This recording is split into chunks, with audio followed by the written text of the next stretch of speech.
دا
وخت مونږ راغلي یو نیشنل ایجپشن میوزیم اف سیویلایزیشنز ته.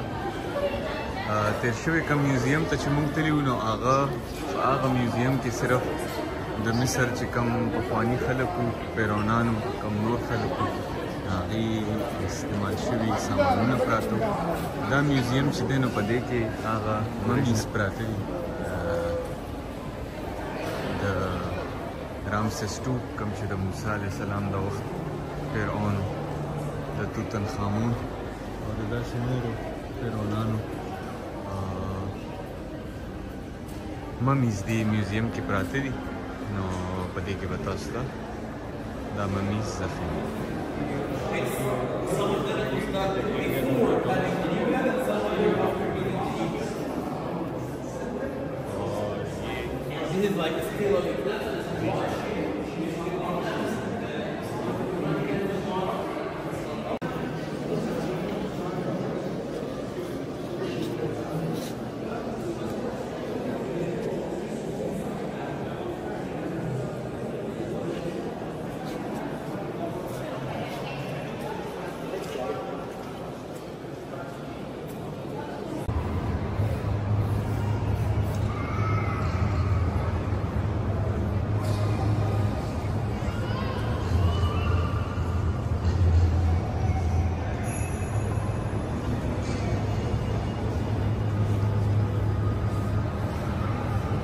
کتونکو دلته تاسو مختلف د فرعون د زمانې نه څومره چې فرعونانو تقریبا 9 فرعون اخیری و او هغه ټول ممیز مونږ وکتل، خو هلته کې کیمرا او موبایل تصویر چې دی اجازت نه و، په دې وجه هغه مونږ تاسو ته نشو ښولی، خو ټول چې دی مونږ وکتل. بیا ځایونو کې ټول سامانونه دي د فرعونانو، دا بیا چې کم مسلمانان حکمرانانو د سلطنت عثمانیه او نور چې کم تیر شوي دي د هغې د وخت شیزونه دي. دا یو کارپټ پکې پروت دی،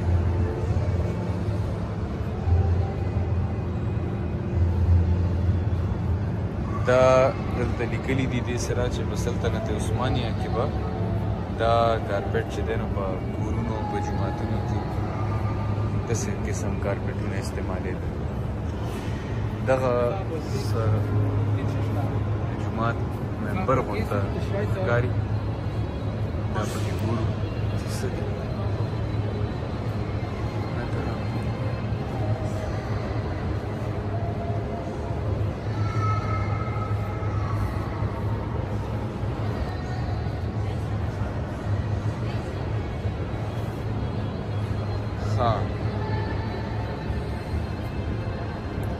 دا چې دی د ابوبکر بن مظهر جومات منبر دی.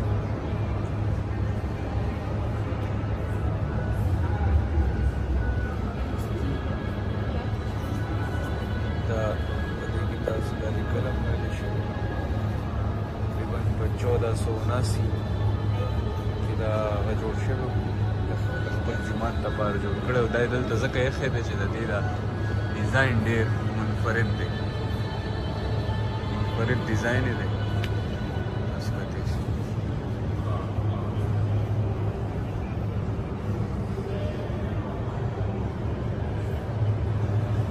په ایجپټ کې په مصر کې ټول 3 میوزیم دي. یو د دې زوړ میوزیم دی، د هغې نه هم څه کلپس تاسو وښود.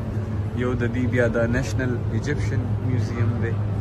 په دې زوړ میوزیم کې د دې د فرعونانو سامانونه پراته دي او د هغه وخت د خلکو سامانونه پراته دي او د هغې نه علاوه پکې نور شیزونه دي. بیا دا میوزیم چې دی نو په دې کې د ممیز پراته دي او نور د دې دور چې کوم بیا وروستو دور د هغې مسلمانان حکمرانان چې د هغې سامانونه پکې پراته دي او چې کوم اوس نوی جوړېږي نو هغه دې ډېر یو غټ پروجیکټ شروع کړی دی، ګرینډ ایجپشن میوزیم ورته وایي. نو هغه لا فلحال په هغې کې کار هم شروع دی او ډېر سامان پکې نشته. نو ایونچولی دې کې به بیا دا مین شیزونه چې کوم دي نو دا به دې بیا هلته شفټ کوي. نو دا بس د دې د روزګار یو طریقه ده، یو قسم له دلته خلک راځي. تاسو کتلی شئ دا نن هم دنیا خلک راغلي دي، دا د سهار نه واله تر ماښامه پورې هم دغه شانتې چلیږي دا سلسله. دلته خلک راځي دا شیزونه ګوري او په دې باندې دوی پیسې ګټي.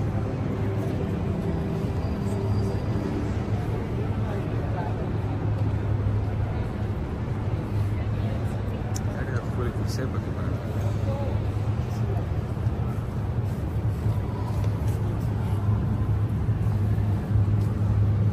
da چې دی یو ملکه وه هټي فیرس.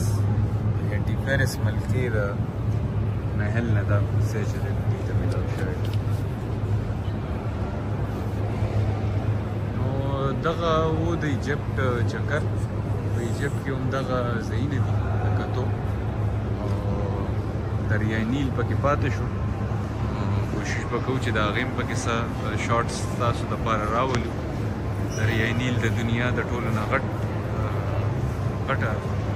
دریا د نیر دی ټوله دنیا کې. نو ګورو به سبا مونږ کنسرټ لرو په ایجپټ کې. نو د افریقې چې کوم ټریډ د کاروبار کوم هغه دی ارګنایزیشن دی نو د هغې په سلسله کې یو کانفرنس هم دی او بیا د هغې نه پس یو کنسرټ هم دی. نو په کنسرټ کې به مونږ پرفارمنس کوو.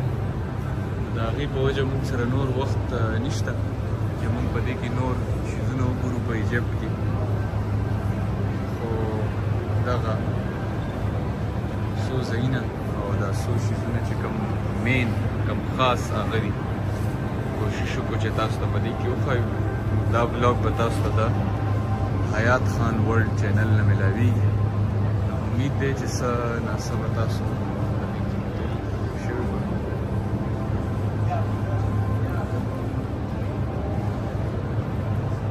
درنه کېږي. هر څوک راتلی شي نو راشئ. تاریخي ځای دی مصر. مصر ډېر غټ تاریخ دی. دلته پخواني بازارونه دي او مشهور بازارونه دي. موږ سره پکې چونکې وخت ډېر لږ دی ځکه موږ کتلی نه شو.